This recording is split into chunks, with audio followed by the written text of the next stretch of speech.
off your executive physical. Go to WJOL.com and enter keyword health to review the entire program. Call 815-330-3140. At NCIM, you receive executive level treatment without the executive price tag.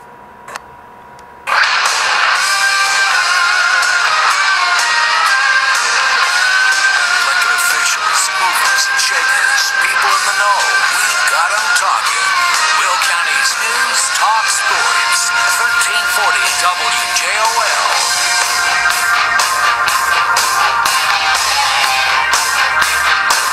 511-1340 WJOL. Thanks for choosing the afternoon rush. Let's bring in local Congresswoman Judy Biggert joining us on the WJOL studio line. Judy, how are you this afternoon? I'm good. Getting ready to go back to Washington tomorrow morning. I got an email from somebody earlier today. I don't know why anybody would vote for Judy Biggert. She doesn't even live in the district she's running in. And my response was, that's because they drew her out of her own district. Right.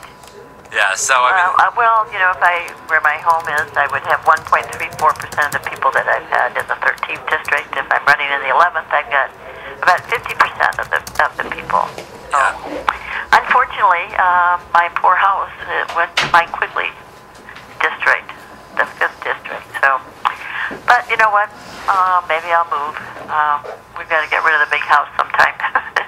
So if I could sell it. That's just how it is. You get the back and forth already, and I know. Of course Foster's side has been pretty aggressive with some of the emails that they've sent out there. So I saw some of the fundraising totals, and it looks pretty good for you so far. Right. Well, you know about his house too. He just rented a condo in the district. I don't know that he really moved from the 14th or whether he was in New York. So we'll work all that out, I guess, in the coming months. Yeah, we'll see how it all plays out in November. Well, I know one of the big issues for you, and we've talked a lot about this, has been transportation. What's the latest on that? I'm reading a lot of stories here over the past couple of weeks that nothing may get done this year on Capitol Hill. We know the Senate is a bunch of do-nothings, but we're hoping things get accomplished over in the House. Right.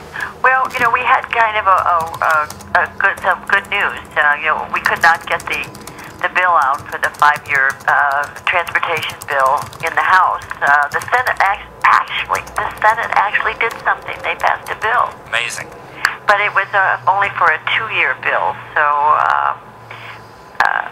we're working on it, and we just passed another 90-day extension, which bothered me because we really need to get the transportation bill moving. But what that meant was that we're going to conference with the Senate. So we're actually going to have a conference. You know, we'll have the conferees sit down and work out a bill. And it hopefully will be more than their 2 years. And it probably won't reach the 5 years that we have. But this is going to start right now. The Senate's already picked their conferees. And I think that the House probably will, you know, this week when we go back. It's been so frustrating. You look at some of the pieces of legislation that have come through the House, and they just sit in the Senate. The Senate's inactivity is historic. It is. You know, we've got you know, the 30-some bills over there for the job creation. They've got my national flood bill, which is sitting over there that passed by 54 to nothing in our committee, and 406 to 22 in the House, on the House floor, and we wait for the Senate to act. That rarefied air over there must get them. Small business tax cuts, that's something you've been working on too for a long, long time. Always looking for those small businesses, really the future of our country. That's right. And this is a bill that we just passed this past week, which is going to help startup companies to give startups, and then this is a 20% deduction on small business taxes.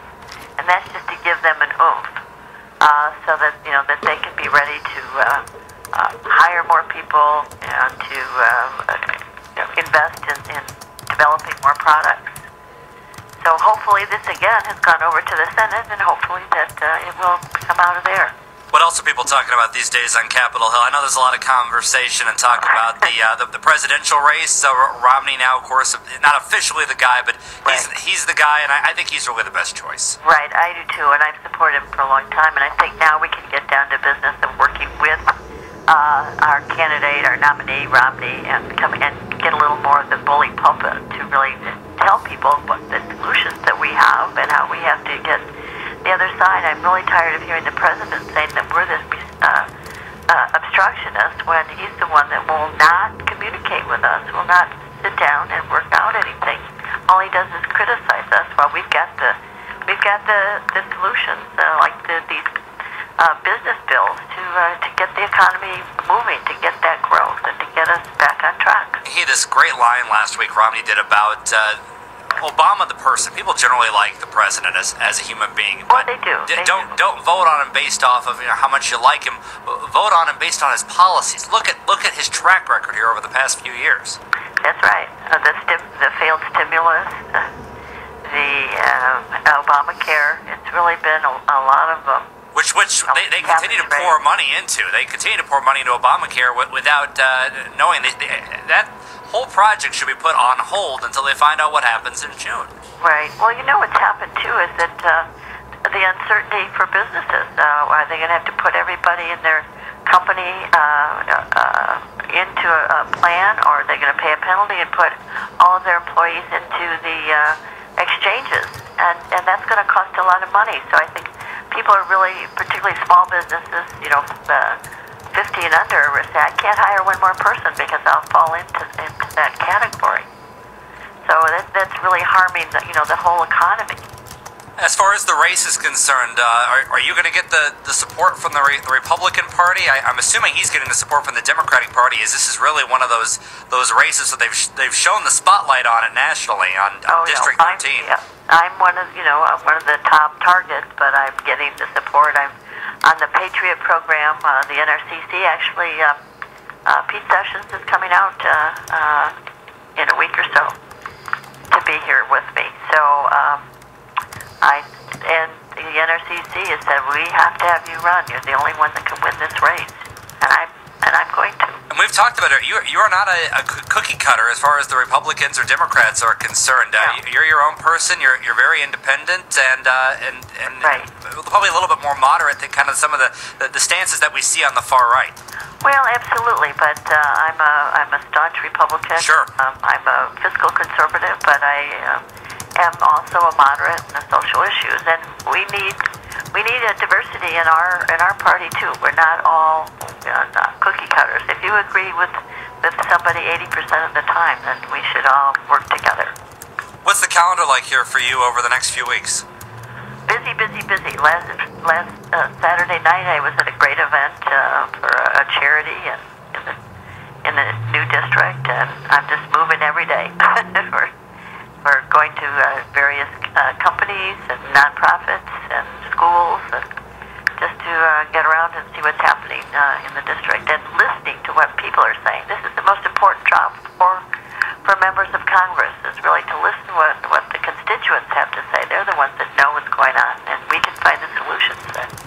You have a very diverse district too that you're looking at there. I mean, obviously you're very familiar with a good portion of that district, but the new folks that are coming in too. I mean, they're going to have different ideas, and that's why you're out there. You want to listen to them. Sure. And I even did something on Univision, and I was speaking Spanish when I saw it. I wasn't when I was doing the interview. It was kind of fun. I wish I could speak Spanish that well. Did they pick a good voice for you? Yes. It was kind of fun. Well, that's part of the diversity and kind of these different demographics out there that you're looking to bring in, and what should be a pretty heated battle heading right up to November. I know fundraising is going to be a big part of that. Are your offices? Have you had to move those too? Yes.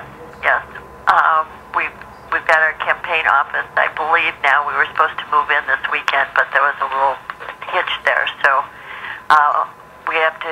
We're moving that into this district.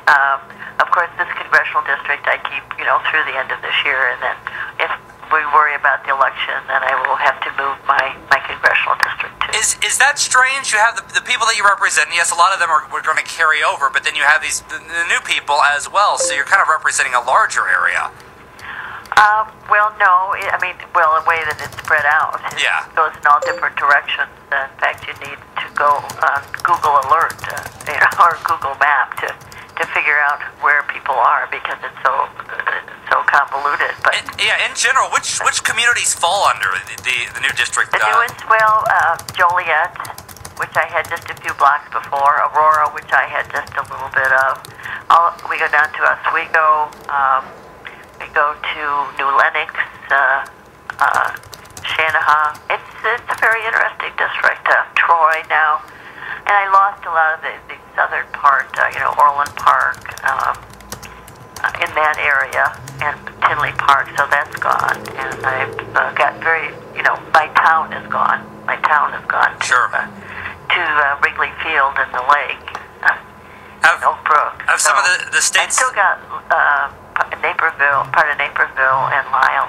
Have some of the state rep and state senate candidates, have they reached out to you too, looking to talk with you and looking to get together at some upcoming events and things like that? Absolutely, and we've been getting together with a lot of people. It's amazing how many people I do know in the new district that I've worked with on various issues. For example, the vets taking over Hine Hospital, taking over the old Silver Cross emergency for doing a mega clinic. That started when I was talked to the Secretary of Veterans Affairs, and that was brought by 4 vets that asked me about that, and we worked then with other members of Congress and the Senate, and it was just the papers were signed in March, and this will open in March of 2013, and that's in the new district.